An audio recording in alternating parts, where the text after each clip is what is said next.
నమస్కారం. నేను మీ Phani Bhaskar, Dilsukhnagar, Hyderabad. Welcome to Pasumarthi astrology centre. Please do subscribe my channel for more videos. Video నచ్చినట్టయితే like చేయండి. మీ బంధుమిత్రులకి, శ్రేయోభిలాషులకి కూడా షేర్ చేయండి. వారికి కూడా ఎంతో కొంత ఉపయోగకరంగా ఉంటుంది.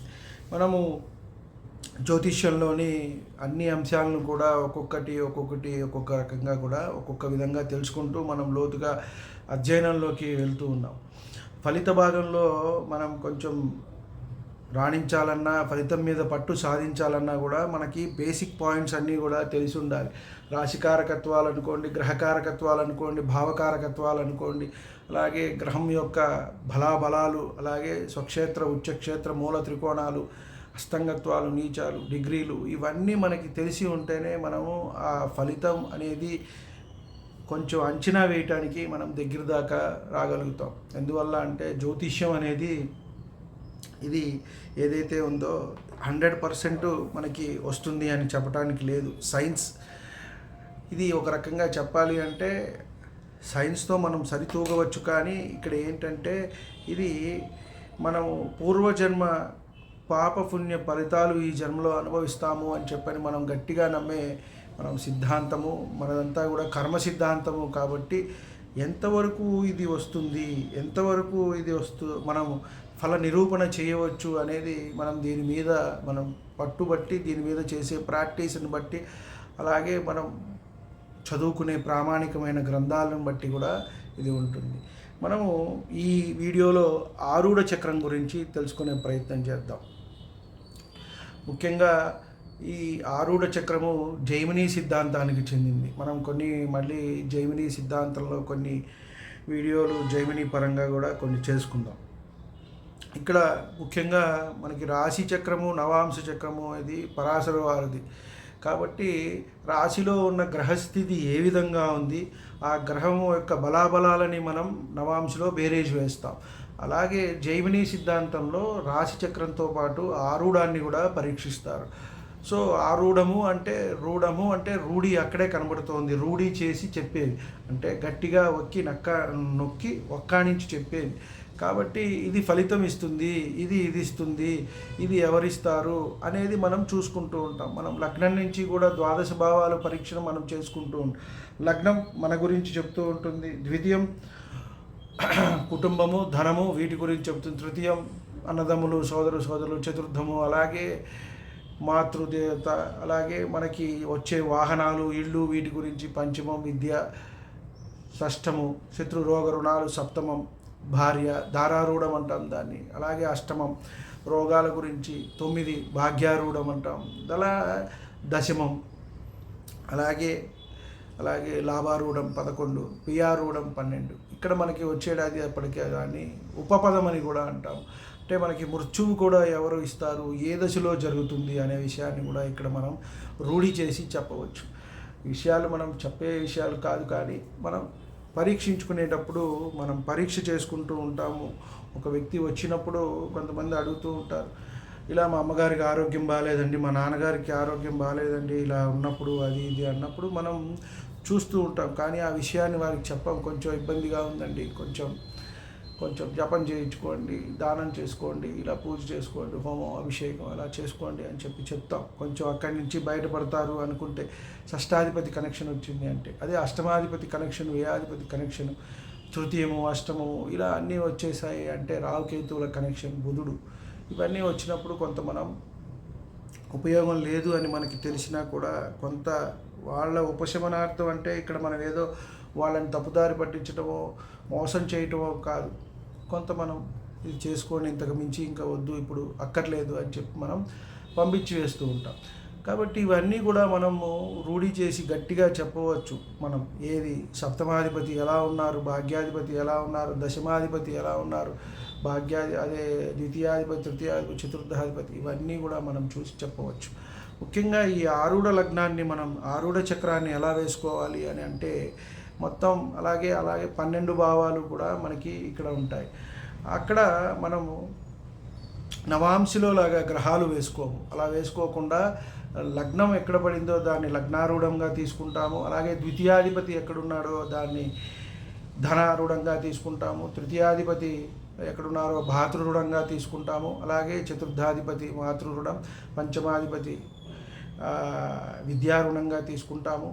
అలాగే దాన్నే మంత్రారూఢం అని కూడా అంటారు. అలాగే మాతృరూఢాన్నే వాహనారూఢం అని కూడా అంటారు చతుర్థాన్ని. అలాగే షష్టారూఢం, రోగారూఢం, సప్తమ ధారారూఢం అంటారు. అష్టమ రోగారూఢం అని కూడా అంటారు దీన్నే. భాగ్యం వచ్చేటప్పటికి భాగ్యారూఢము, దశమము, అలాగే ఏకాదశం లాభారూఢము, అలాగే వ్యయారూఢాన్నే ఉపపదం అని కూడా అంటారు. ఇక్కడ వచ్చేటప్పటికి ముఖ్యంగా రాశి చక్రంలో లగ్నాధిపతి ఎవరు అనేది మనం చూసుకుంటాం. ఉదాహరణకి మేషలగ్నం అయింది. మేషలగ్నం అయ్యి ఈ కుజుడు ఎక్కడ ఉన్నారు అనేది మనం చూసుకుంటాం. కుజుడు ఉదాహరణకి చతుర్థ స్థానంలో ఉన్నారు అంటే చతుర్థం కర్కాటకం అవుతుంది. కాబట్టి ఈ లగ్నం నుంచి మనం ఇక్కడ లెక్క పెట్టాలి. ఆ లగ్నం నుంచి ఎక్కడ వచ్చారు, ఎన్నో స్థానంలో అయింది అనేది చూసుకోవాలి. లగ్నాధిపతి కుజుడు అయ్యారు. ఆ లగ్నాధిపతి ఎక్కడ ఎవరున్నారు, కుజుడు నుంచి మనకి అక్కడ 4వ స్థానంలో చూసుకున్నట్టయితే మనము 1, 2, 3, 4 ఆ 4వ స్థానాన్ని అక్కడ మనం లగ్నంగా వేసుకుంటాము ఆరూఢ చక్రంలో. అలాగే ధనారూఢం ఇక్కడ ఎవరికి వచ్చింది, శుక్రుడికి వచ్చింది, ద్వితీయాధిపతి. కాబట్టి ఆ శుక్రుడు ఎక్కడ ఉన్నారు అనేది మనం చూసుకోవాలి రాశి చక్రంలో. ఉదాహరణకి సప్తమంలో ఉన్నారు అంటే లగ్నం ఏమైంది, మేషం. మనకి ద్వితీయం అక్కడి నుంచి మనం ధనారూఢానికి చూసుకోవాలి. ధనారూఢం ఎవరికి వచ్చింది, శుక్రుడికి వచ్చింది. కాబట్టి ఆ శుక్రుడు 2 నుంచి సప్తమం అంటే తులలో ఉన్నారు కాబట్టి 6 ప్లేసులు లెక్క పెట్టాలి. లెక్కపెట్టి మళ్ళీ తుల నుంచి 6 ప్లేసులు, తుల, వృశ్చికం, ధనస్సు, మకరం, కుంభం, మీనం. కాబట్టి ఈ ధనారూఢం ఎవరికి పట్టింది, మీనం, గురువుకి వచ్చింది. కాబట్టి మీనంలో ధనారూఢం అని చెప్పని రాసుకుంటాం. అలాగే తృతీయం ఏమైంది, బుధుడు అయ్యారు. ఈ బుధుడు ఎక్కడ ఉన్నాడు అనేది రాశి చక్రంలో మరి పరీక్షించుకోవాలి.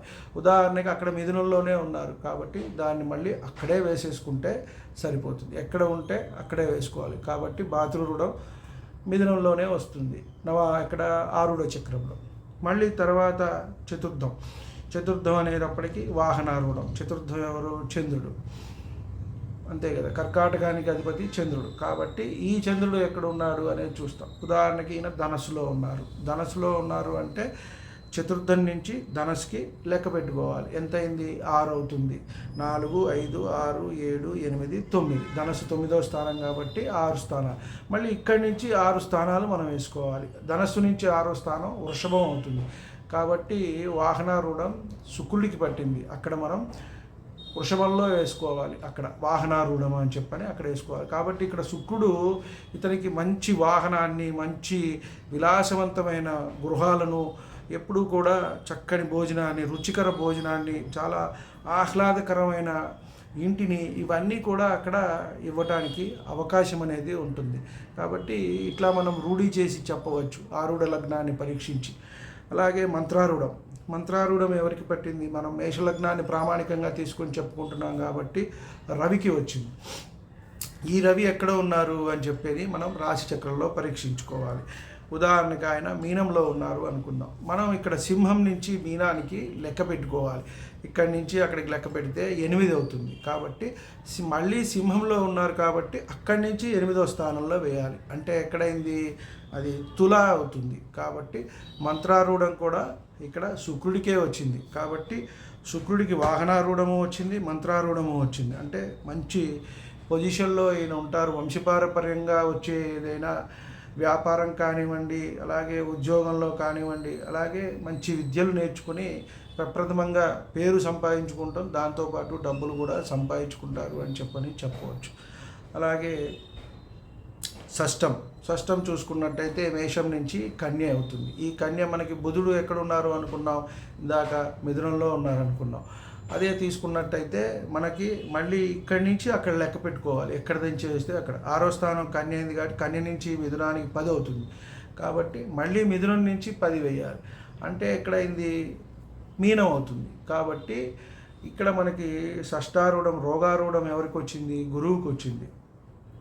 కాబట్టి ఈ లగ్నానికి భాగ్యాధిపతి, వ్యయాధిపతి అయిన గురువే షష్టారూఢం వచ్చింది. కాబట్టి కొంత ఆ మహర్దశలో ఆ అంతర్దశలు వచ్చినప్పుడు కొంత ఇబ్బందికరంగా ఉంటుంది, శత్రురోగ రుణాలు కూడా ఉంటాయి అని చెప్పని మనం చెప్పవచ్చు. అలాగే మనం కాంపిటేటివ్ స్పిరిట్ ఏదైనా మనం ఉద్యోగాలకి మనం రాస్తూ ఉంటాం, కాంపిటేటివ్ ఎగ్జామ్స్ రాస్తూ ఉంటాం, పోటీ పరీక్షలు, వాటికి కూడా గురువు కారకత్వం వహిస్తాడు. అక్కడ వచ్చేటప్పటికి వస్తుందా రాదా, ఆ గురువు కాంబినేషన్స్ వచ్చాయి, భాగ్యాధిపతి ఓకే, ఈయనకి దశమాధిపతి అలాగే షష్టంతో ఏమన్నా కనెక్షన్స్ వచ్చాయా, ఇలా మనం అన్నీ మళ్ళీ రాశి చక్రంలో పరీక్ష చేసుకోవాలి. సో ఈ విధమైన పరీక్ష చేసుకొని మనం చెప్పవచ్చు. అలాగే సెవెంత్ దారారూఢం వచ్చేటప్పటికి ఇక్కడ శుక్రుడు మనం ఎక్కడున్నాడు అనుకున్నాం ఇందాక, సెవెంత్లోనే ఉన్నాడు. సో అక్కడే ఉన్నారు కాబట్టి అక్కడే వేసేసుకోవచ్చు. అలాగే మనం అష్టమారూఢం ఈ కుజుడు ఎక్కడున్నాడు అనుకున్నాం ఇందాక, చతుర్థంలో ఉన్నారు అని అనుకున్నాం. కాబట్టి అష్టమం నుంచి మళ్ళీ అక్కడికి లెక్క పెట్టుకోవాలి, అంటే భాగ్యం అవుతుంది. కాబట్టి మళ్ళీ అక్కడి నుంచి భాగ్యస్థానం తీసుకోవాలి. భాగ్యం అనేటప్పటికీ అక్కడి నుంచి భాగ్యం మళ్ళీ గురువే అవుతుంది. కాబట్టి గురువుకే వచ్చింది ఇక్కడ అష్టమాధిపత్యం కూడా. కాబట్టి కొంత ఇబ్బందికరమైన ఇక్కడ భాగ్యాధిపతి అయ్యుండి కూడా ఇతనికి రోగాధిపత్యము వచ్చింది, అష్టమాధిపత్యం కూడా ఇక్కడ గురువుకే వచ్చింది. కాబట్టి గురు స్థానంలో ఉన్నారు కాబట్టి ఆ దశ కొంత ఇబ్బందిగా ఉంటుంది అని చెప్పని ఇక్కడ మనం చెప్పవచ్చు. ఇలా తర్వాత భాగ్యాధిపతి వచ్చి గురువు. ఈ గురువు ఉదాహరణకి మనకి కర్కాటకంలో ఉచ్చులో ఉన్నారు అనుకుందాం. కర్కాటకంలో ఉన్నారు కాబట్టి గురువు ఈ భాగ్యాధిపతి నుంచి అక్కడికి లెక్క పెట్టుకోవాలి. ఇక్కడ గురువు ధనస్సు నుంచి భాగ్యం నుంచి గురువు కర్కాటకంలో అష్టమంలో ఉన్నారు కాబట్టి మళ్ళీ అష్టమంలో వస్తారు. సప్తమం మకరం అవుతుంది, అష్టమం కుంభంలో వేసుకోవాలి గురువుని. కాబట్టి ఈ గురువు కుంభంలో వస్తారు ఆరూఢ చక్రాలు, అంటే భాగ్యారూఢం. ఇక్కడ భాగ్యం ఎవరిస్తారు అయ్యా అంటే శని భగవానుడు ఇస్తున్నాడు. కాబట్టి భాగ్యారూఢం ఎక్కడ పడుతుంది, కుంభంలో పడింది. కాబట్టి ఇతనికి భాగ్యం ఇచ్చేది శని భగవానుడు. అలాగే దశమం ఉదాహరణకి తీసుకుంటే ఇక్కడ దశమాధిపతి ఎవరు, శని. ఈ దశమాధిపతి రాశి చక్రంలో ఎక్కడ ఉన్నారు అని చెప్పని మనం మళ్ళీ చూసుకోవాలి. సో ఈ శని వచ్చి తులలో ఉన్నారు అనుకున్నాం, తన ఉచ్చక్షేత్రము రాశి చక్రంలో తులలో ఉన్నారు అనుకున్నాం. కాబట్టి ఈ దశమం నుంచి ఎక్కడున్నారు, ఈయన భాగ్యస్థానంలో ఉన్నారు రాశి చక్రంలో, మకరం నుంచి భాగ్యస్థానంలో ఉన్నారు. కాబట్టి మళ్ళీ తుల నుంచి భాగ్యస్థానంలో వేసుకోవాలి.